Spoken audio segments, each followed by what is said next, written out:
In this mini edition of The Socket, I want to look at two of the games from this year, The Witcher 3 and Fallout 4, and I want to compare how they present themselves to the player.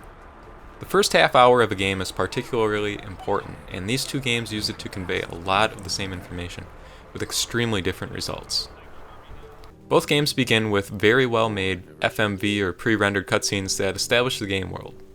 My problem with the Fallout 4 video is that, tonally, it could not be more removed from the actual gameplay.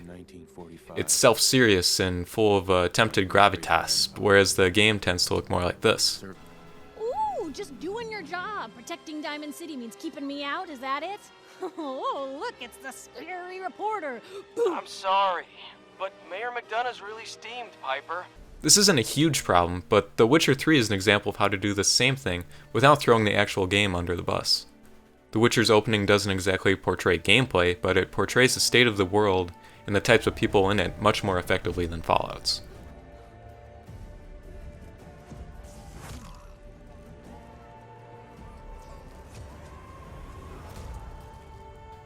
It also establishes Geralt's character more than Fallout's video establishes Fallout's main character.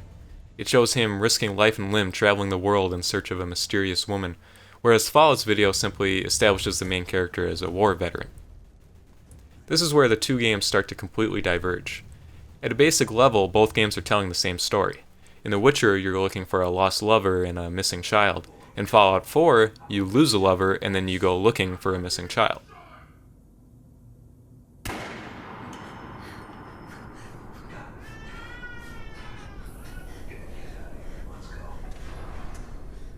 The problem with Fallout 4 is that there's basically no incentive to do this. This is because Fallout 4 doesn't use its introduction to establish any of its characters.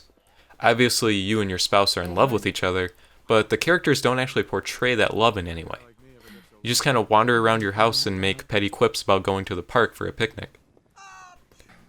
The Witcher's intro is the complete opposite. It establishes each character quickly and effectively. Geralt is portrayed as roguish, a battle-hardened warrior.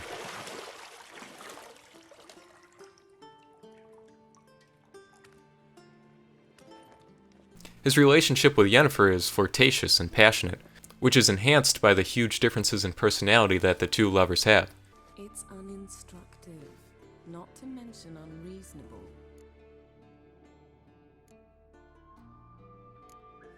I don't want to be reasonable. Aha, so that's the way the wind blows. Go and train with her, then come back. It'll give me a chance to put my face on. Of all the women I've known, you're the only one who does that before. You can immediately tell that these characters share a history and that they've had massive ups and downs in their relationship. Fallout doesn't do any of this. The relationship is simply husband and wife.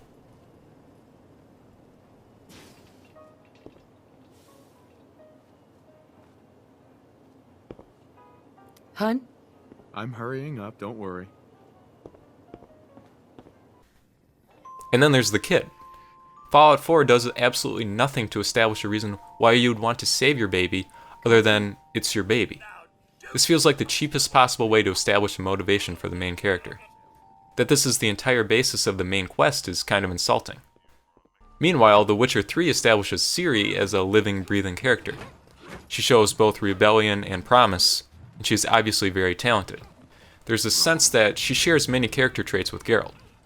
Despite them not being related by blood, there is a much stronger connection between these two characters than there is between the Fallout main character and his or her child.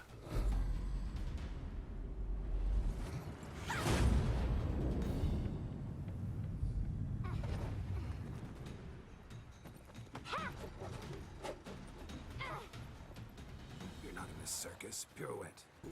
Once each game spits you out into the actual game world, my last main point of comparison pops up. In The Witcher 3, Geralt is established as an experienced, almost masterful hunter and swordsman. When you're ambushed by a pack of ghouls at the very beginning of the game, it feels like a chance for Geralt to show off.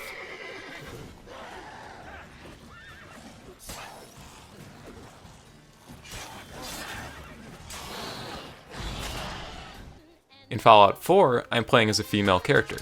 Though it's established that the male player character is a war vet, there's no indication that the female version has any kind of combat or psychological training.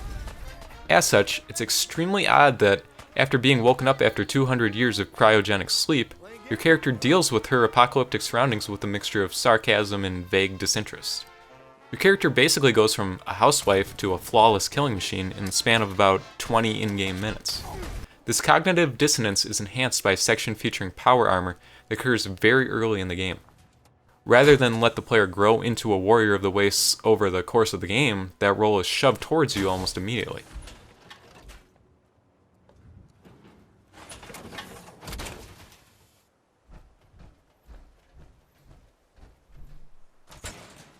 Up here.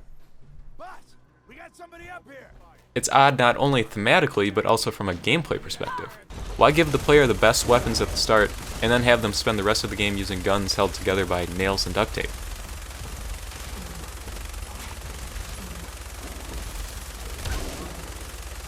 There are plenty of other differences at play here, but they're pretty self-evident, so I won't waste too much time on them. Things like facial expression, character movement, cinematography, etc.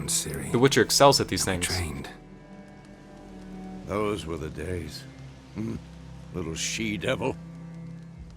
I've trained kids who were faster, stronger, but none had her character.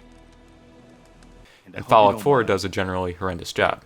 I've had word from a settlement asking for help. The only chance of trouble is I've got my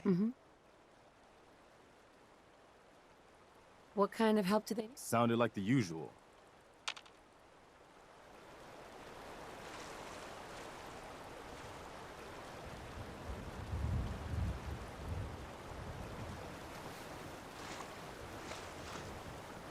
Hi. Now, this might all be moot for you considering none of this really has to do with the gameplay of these games, but both games obviously attempt to use gameplay to tell a story. In this specific sense, The Witcher 3 feels like a game that is pushing the medium forward. Fallout 4 feels like it's holding us back. Newspapers just like to stir up trouble.